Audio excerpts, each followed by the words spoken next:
और गोंडा से संवाददाता राजेश हमसे जुड़ चुके हैं। राजेश, गोंडा में क्या कुछ हालात बने हुए हैं बाढ़ को लेकर और किस तरह की व्यवस्थाएं देखने को मिल रही हैं? में भी गोंडा में मानसूनी बारिश हुई है, उससे शहर और देहात दोनों जगहों की हालत बहुत ज्यादा खराब है। बारिश का पानी हुआ, उससे शहर व्यापक स्तर पर जल भरा हुआ, कई मोहल्ले जलमग्न हो गए, कई मोहल्ले ऐसे थे जो चाहते बचे हैं, वो कई जगह से घरों में कैद हैं, बाहर नहीं निकल पा रहे हैं। इसीलिए गोंडा में जितनी नदियां पड़ती है, खासतौर पर घाघरा और सही, इन दोनों नदियों में जो घाघरा में है वो बैराजों से घाघरा सही और ताता, उन तीन बैराजों से नेपाल लगभग 5 लाख क्यूसेक पानी जो छोड़ा गया।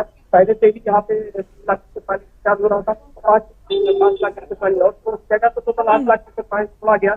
इससे अगर 2 से 3 की बात की जाए तो जो घाघरा नदी का जलस्तर है वो खतरे के निशान से रात भर में 1 सेंटीमीटर 1 मीटर के करीब पहुंच गया है। और इस समय जो घाघरा नदी है वो खतरे के निशान से महज केवल 2 से 3 सेंटीमीटर ही नीचे बह रही है। काजीगोंडा में जल शक्ति मंत्री जो है स्वतंत्र सिंह, उनका दौरा लगा हुआ है और 2 बंदे जो विधायक कटरौर है, एलडी चपड़ी, इन 2 बंदों का निरीक्षण करेंगे। पहले उतरनगंज में करेंगे एलडी चपड़ी पास और इसके बाद शिकायत पाएंगे कि बाढ़ के पानी से अगर देखा जाए तो घाघरा के पानी से सबसे ज्यादा जो खराब जो सरगंज इलाके में बच्ची बाजा में कई ऐसे गाँव है, कई ऐसे बजरे हैं, कई ऐसे कुएं हैं जहाँ लोग अपना मकान खुद तोड़ रहे हैं, क्योंकि पक्के मकान बने हुए थे और वो सारे पक्के मकान जो है वो घाघरा की जद में आ चुके हैं। और जद में आने से किस समय वो कट करके नदी में बह जाए, इससे बढ़िया है कि लोग मकानों को तोड़ ले, उनकी ईंटें वगैरह या जो सरिया वगैरह है उसको निकाल ले। तो इस तरह से लोगों का पलायन भी होना शुरू हो गया है और लगातार जो बाढ़ग्रस्त के क्षेत्र है कटरगंज और सरगंज की 2 तहसीलें जो है, यहाँ के करीब 1.5 लाख से ऊपर लोग हर बार बाढ़ से प्रभावित होते हैं। और इस बार की कमजोरी ऐसी ही सिचुएशन बाढ़ के शुरुआती सीजन में ही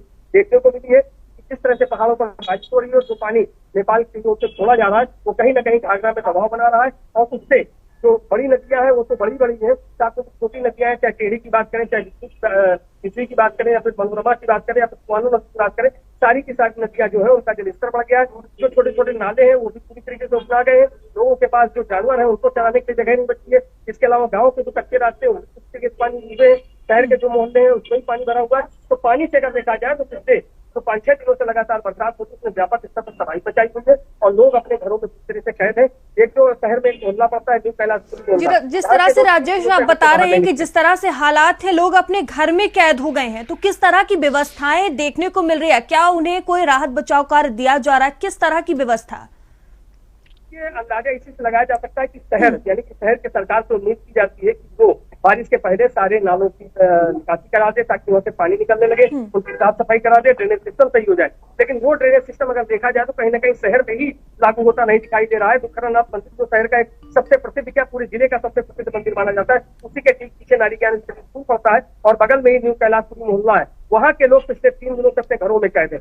वहाँ की व्यवस्था के प्रशासन नहीं दुरुस्त कर पा रहा है। तो फिर अगर देखा जाए तो जो बाढ़ग्रस्त इलाके हैं, खासतौर पर सरगंज और कन्नौजगंज, वहाँ की स्थिति कैसी होगी इसका अंदाजा सहज लगाया जा सकता है। हालांकि व्यवस्थाएं जो है वो कहीं ना कहीं से दुरुस्त होने का दावा जरूर किया जा रहा है, बाढ़ के उसको अलर्ट कर दिया गया है।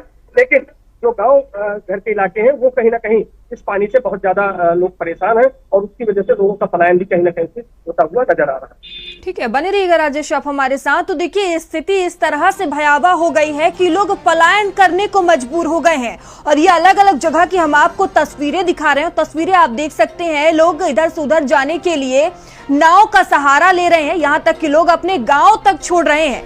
देखिए, जो गाँव है पूरी तरह से बाढ़ से ग्रस्त है और ये अलग अलग जगह की तस्वीरें, जिससे लोगों को काफी दिक्कतों का सामना करना पड़ रहा है क्योंकि नदियां उफान पर हैं और सड़कें जो हैं वो पूरी तरह से तालाब में तब्दील हो चुकी हैं।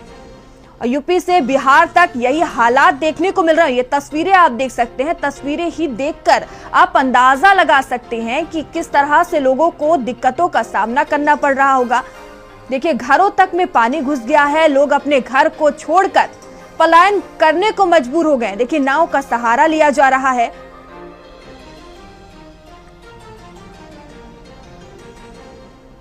बाढ़ जैसे हालात जगह जगह पैदा हो गए हैं और जगह जगह की ये तस्वीरें हम आपको दिखा रही हैं कि किस तरह से स्थिति बनी हुई है। लोग काफी परेशान नजर आ रहे हैं। और देखिए, नगर निगम की तरफ से जो व्यवस्थाओं के दावे किए जाते हैं प्रशासन की तरफ से, वो जमीनी स्तर पर फेल नजर आ रहे हैं क्योंकि लगातार जो पीड़ित हैं वो मदद की गुहार लगा रहे हैं। हर तरफ यूपी से बिहार तक सिर्फ पानी ही पानी नजर आ रहा है।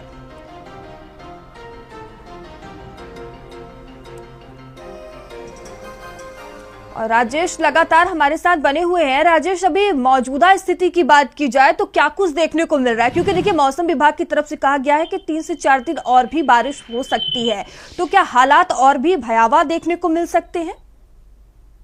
देखिए, बिल्कुल मैं भी हालात भयावह हो सकते हैं। काफी ये स्टार्टिंग पोजीशन है और स्टार्टिंग पोजीशन पे जिसमें से पहाड़ों पर बारिश हो रही है और एक ही रात में अगर नदी का जलस्तर 1 मीटर तक बढ़ जाए तो उससे अंदाजा लगाया जा सकता है कि आने वाले दिनों में स्थिति क्या हो सकती है। हालांकि घाघरा और सेतु नदी दोनों के बारे में ये बात कही जाती है कि घाघरा का जलस्तर अगर 30 से 40 सेंटीमीटर बढ़ता है तब तक कोई दिक्कत नहीं होती है, लेकिन क्योंकि जो बंधे हैं वहां पर दबाव बनना शुरू हो जाएगा इसके बाद से। और जो एल्गिन चंदन बांध है, उसके अलावा जो विभाजीपुर सतरों बांध है, ये पहले भी कई बार कट चुका है और इसकी रिपेयरिंग में करोड़ों रुपए पानी की तरह बहाए जा चुके हैं। तो ऐसी स्थिति माना जा सकता है। हालांकि पिछले 2 सालों से जो नदी है उसकी सिल्ट की सफाई नहीं हुई है।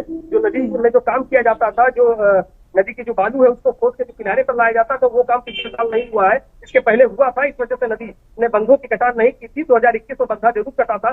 2022 में जो बाढ़ आई थी वो बाढ़ का पानी जो कैसरगंज के सांसद रहे प्रज्वल साहू सिंह, उनके घर तक भर गया था और उनकी 1 मंजिला जो मकान है वो पूरी तरीके से पानी में डूब गया था। साहबगंज इलाके में अगर देखा जाए तो 18 किलोमीटर तक सिर्फ पानी ही पानी नजर आ रहा था। तो वैसी स्थिति 2023 फिलहाल नहीं देखने को